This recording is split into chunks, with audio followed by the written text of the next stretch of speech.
സുഹൃത്തുക്കളെ, എൻ്റെ കൃഷിയിടത്തിൽ ഞാൻ നിങ്ങളെ പരിചയപ്പെടുത്തുന്നത് നാടൻ വെള്ളരി, മുള്ളൻ വെള്ളരി, ഇഞ്ചി വെള്ളരി എന്നൊക്കെ പറയുന്ന വെള്ളരി ഇനമാണ്. വളരെ പോഷകസമൃദ്ധമായ ഒരു വെള്ളരി ഇനമാണ് നാടൻ വെള്ളരി. ഇന്ന് ഒരുപക്ഷെ അന്യം നിന്നുകൊണ്ടിരിക്കുന്ന ഒരു വെള്ളരി വർഗ്ഗമാണിത്. ഓണത്തിന് വിളവെടുക്കത്തക്ക രീതിയിൽ നട്ടതാണ്. പക്ഷേ പ്രതികൂലമായ കാലാവസ്ഥ കൊണ്ട് സമയത്ത് വിളവെടുക്കാൻ സാധിച്ചില്ല. ഇപ്പോൾ വീട്ട് തുടങ്ങിയിട്ടേ ഉള്ളൂ.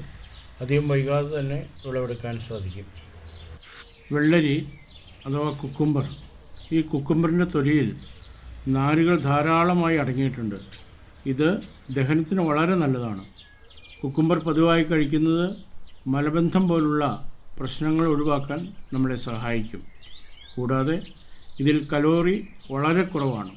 അതിനാൽ ശരീരഭാരം കുറയ്ക്കാൻ ആഗ്രഹിക്കുന്നവർ, അതിന് താല്പര്യമുള്ളവർ ഇത് ധൈര്യമായി കഴിക്കാവുന്നതാണ്.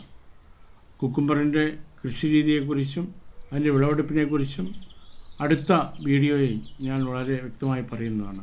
നമുക്കൊരുമിച്ച് ഇതുപോലുള്ള കൃഷി രീതികൾ അവലംബിക്കാം.